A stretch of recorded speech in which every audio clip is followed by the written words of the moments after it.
Hello and welcome. I'm Tom. And I'm Amy. Today, we're looking into the life of Nicolaus Copernicus, or Copernicus as many know him. A name most people link with one huge idea, about our place in the cosmos. Right, you hear Copernicus, you think sun in the middle, earth moving, but the sources we've looked at show someone much broader, a real polymath. A polyhistor, you called him. Exactly. His work touched law, economics, medicine, even military planning. So our plan today is to dig into those maybe less famous bits, the surprising details, to give you a fuller picture of the man and his impact.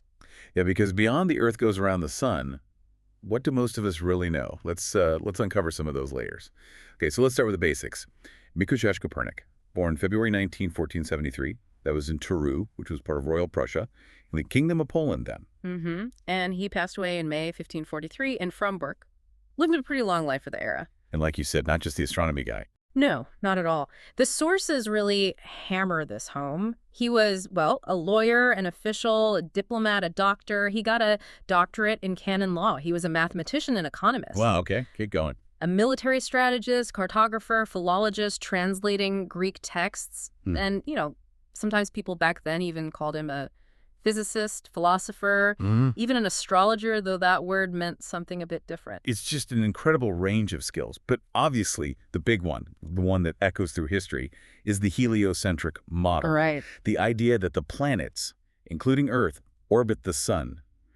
All laid out in his major work, De Revolutionibus Orbium Coelestium. And then the revolutions of the heavenly spheres. Yeah. And the impact of that book, it was immense. It wasn't just like a better calculation tool. It really kicked off the whole Copernican revolution. That term itself says a lot. It does. And you get Copernicanism, the Copernican principle. Basically, it was a fundamental break from geocentrism, Earth at the center, and sort of tied to that anthropocentrism, the idea that humans are the absolute center of everything. So it wasn't just astronomy, it was philosophy too. In a way, yes. And unlike some older Greek ideas about a moving Earth, which were maybe more philosophical, Copernicus provided a mathematical model. That's what really paved the way for, well, modern science. For classical mechanics, even Newton's gravity theory later on, it completely reframed things. So how did he get there? Let's unpack his journey, his education. Okay, so education. Started local, parish school in Turu.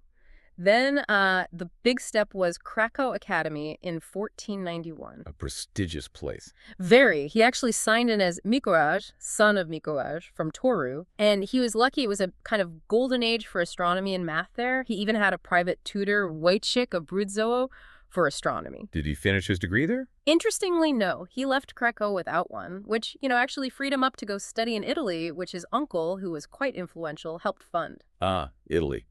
The heart of the Renaissance. So he heads south. Yep, starts with law at the University of Bologna. Okay. And he joins the German nation there, but we need to be careful with that term. Right, not German like we think of it today. No, it was more geographical. Poles, Czechs, Hungarians, others from that region were included.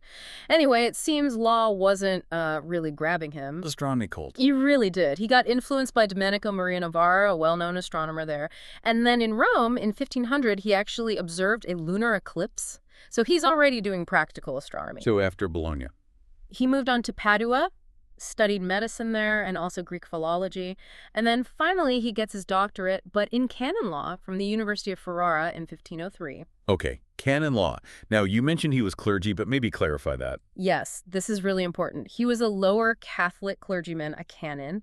That's a specific role within the church structure, but he was not ordained as a priest. And why does that matter so much? Because priests at that time were generally forbidden from practicing medicine, and Copernicus practiced medicine quite a lot.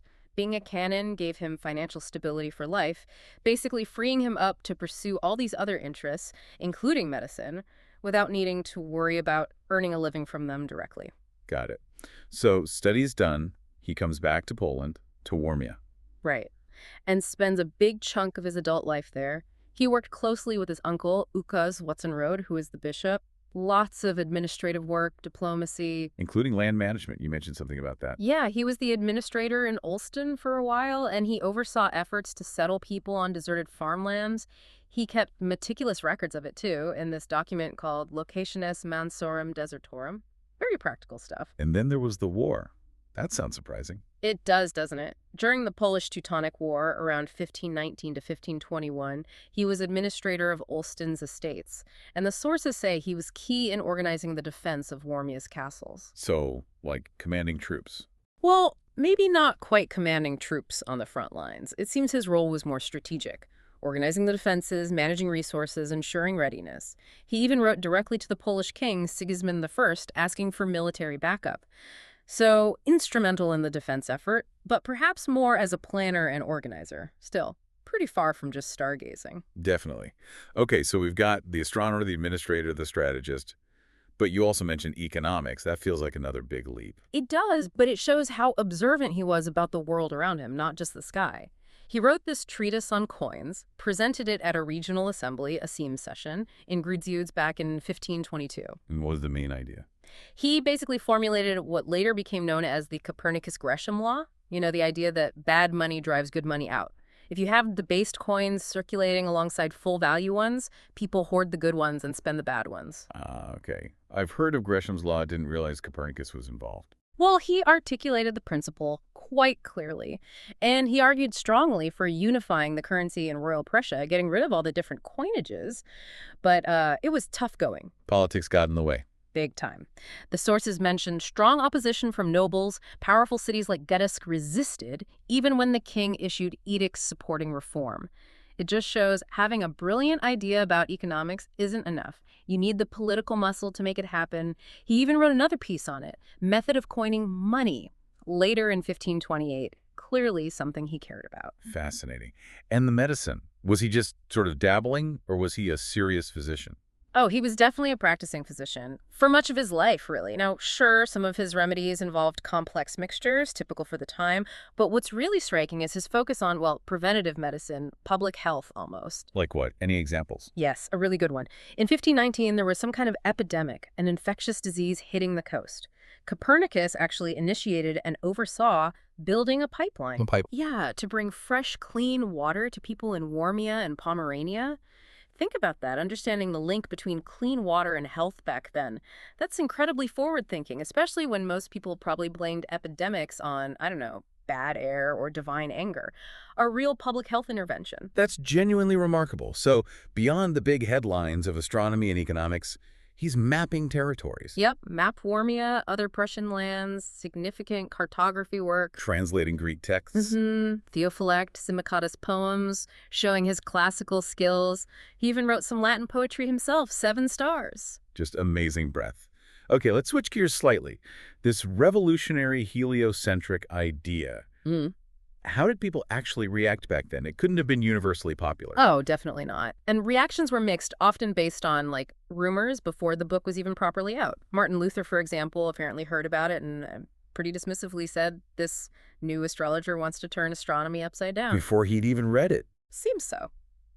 Philip Melanchthon, another major Reformation figure, was also critical at first, though later he kind of softened, suggesting maybe it's okay as a mathematical tool, hypothesis for calculations, but not, physical reality. Interesting.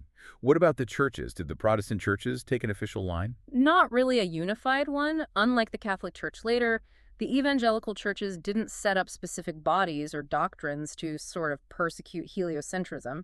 Individual theologians might have disliked it, but there wasn't a coordinated crackdown. Okay, so what was the Catholic Church's response then? That's the one people usually think of, especially with Galileo later. Right. The Church's stance evolved. Initially, it was perhaps more cautious observation, but then in 1616, the Holy Office officially put De Revolutionibus and other books arguing the Earth actually moved onto the Index of Forbidden Books. Why then? What were their main reasons? Well, from their perspective, 2 main things. First, the theory lacked definitive scientific proof at that time. Remember, things like stellar parallax hadn't been observed yet. Second, it posed major theological problems.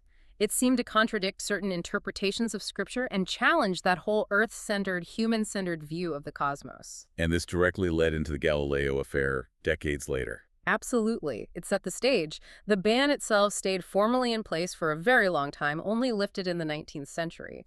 Although it's worth noting, even back in 1620, the Congregation of the Index did clarify that the theory could be treated as a hypothesis. So, Okay for math, but don't say it's really true. Basically, yes. It allowed study, but not assertion of physical reality. But despite the controversy, despite the ban, the idea didn't just die. He had supporters, right? He certainly did, and they were crucial. People like Tycho Brahe, the great Danish astronomer, though he tried a weird hybrid model, he still called Copernicus the second Ptolemy, which was high praise. There was Thomas Digges in England, a really early and enthusiastic promoter. He even translated part of the book and added his own radical idea about an infinite universe. Then you have Giordano Bruno, though his story is complicated for other reasons. Michael Maestlin in Germany was important. And of course, Johannes Kepler. Kepler's huge. Absolutely critical. Kepler took Copernicus's model and refined it, figuring out the orbits weren't perfect circles but ellipses. That was a massive step towards making it truly match observations and cementing its scientific acceptance. So looking back now, centuries later, Uh-huh. how do we remember Copernicus? His legacy seemed complicated by things like nationality disputes. Yeah, that dispute over nationality is interesting, mostly because it reflects later politics more than Copernicus's own time. Back then, nationality was more about where you lived and who you were loyal to, not language or ethnicity in the modern sense. So what are the arguments? Well, the Polish side points to his birth in Toru, in Royal Prussia, under the Polish crown, his family ties there, his service to Polish kings. The German arguments sometimes mention the possible German origin of the name Copernic, maybe from Kupfer, for copper, and his joining that German nation student group in Bologna. Which we said was geographical, not ethnic. Exactly. It's really important to remember that group included people from many places. This whole debate got much louder later, especially after Poland was partitioned and became, a bit of a political football based on 19th and 20th century nationalism.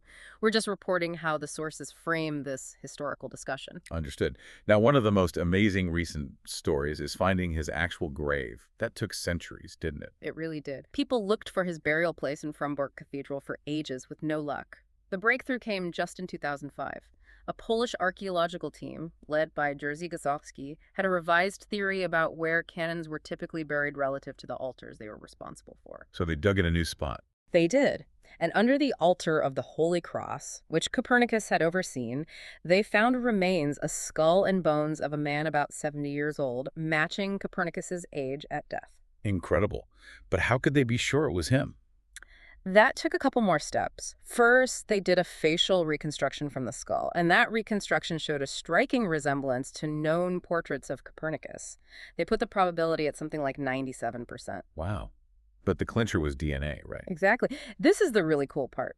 Scientists found a few hairs tucked inside a 16th century astronomy book, Calendarium Romanum Magnum by Johannes Stoffler, that was known to have belonged to Copernicus. How did they know it was his book? It had been part of his library, which was looted by the Swedes during the deluge in the 17th century and ended up in the Uppsala University Library in Sweden.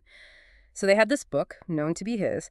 They extracted mitochondrial DNA from 2 of those hairs. And compared it to the bones. Yes. They extracted DNA from a tooth taken from the skull found in Frombork. And in 2008, the results came back. The DNA matched perfectly. That was the definitive proof. What an amazing scientific detective story spanning centuries and countries. Isn't it? Just fantastic. And his reburial in 2010 must have been a huge moment. It really was. A very solemn ceremony in Frombork Cathedral on May 22nd. And symbolically, earlier that year, on his birthday, February 19th, the element 112 was officially named Copernicium symbol Cn in his honor. A permanent place on the periodic table. And the procession bringing his remains back to Frombork actually stopped in cities linked to his life, like Olsztyn and Lidzbark-Warmiński, a real national event. It really shows how deeply his memory is valued. And it's not just in Poland. His commemoration is global, right? Oh, absolutely global and pervasive. It's almost hard to list everything. You have scientific terms, obviously, Copernican revolution, Copernicology. What study of Copernicus. Yeah. Then astronomical features craters on the moon and Mars named Copernicus, an asteroid, even a star system, institutions galore, universities, museums, science centers like the big one in Warsaw, even an EU environmental program called Copernicus. Wow.